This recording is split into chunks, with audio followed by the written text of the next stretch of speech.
Kamusta mga mag-aaral ng grade 7? Welcome pala sa ating educational time. Pag-usapan natin ang pagtitipid at pag-iimpok. Sa panahon natin ngayon, patuloy pong tumataas ang presyo ng mga bilihin. Kaya mahalagang matutunan natin ang pagtitipid at pag-iimpok. Pero ang mga ito ay hindi lamang tungkol sa pera. Ito rin ay bahagi ng pagiging mabuting katiwala ng mga biyayang ipinagkaloob ng ating Diyos. Alam nyo, kasi mga mag-aaral, pakatandaan nyo to, ang pagtitipid ay ang maingat at responsableng paggamit ng ating pananalapi at iba pang yaman. Ang pag-impok naman ay ang pagtatabi ng bahagi ng ating kinikita o baon para sa mga pangailangan sa hinaharap. Alam nyo, hindi kailangan na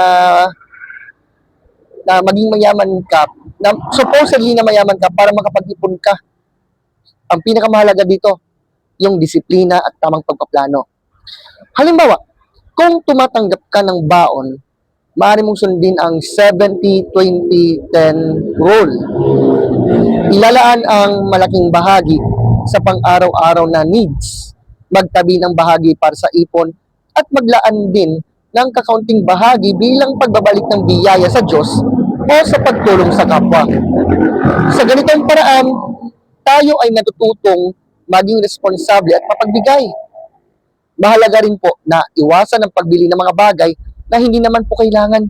Kaya, alam mo kabataan, bago po bumili, pag-isipan muna kung talaga bang kailangan ito.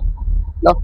Kasi sa ganitong paraan, mas marami po tayong maiipon at magiging ready sa oras ng kagipitan.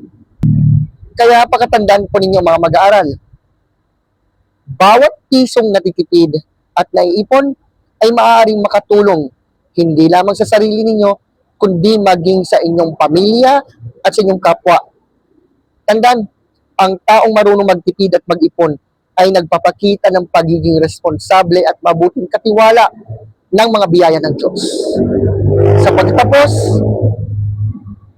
ang pagtitipid at pag-iimpok, hindi ito ibig sabihin na maramot ka. Kumbaga, ito ay matalinong pangangasiwa sa mga biyayang ipinagkaloob ng Panginoong Diyos upang maging ready o maging handa sa hinaharap at makapagbahagi sa mga taong nangailangan. Maraming salamat grade 7 sa panonood at nawa meron po tayo natutunan ukol dito. Kita-kits sa susunod na episode.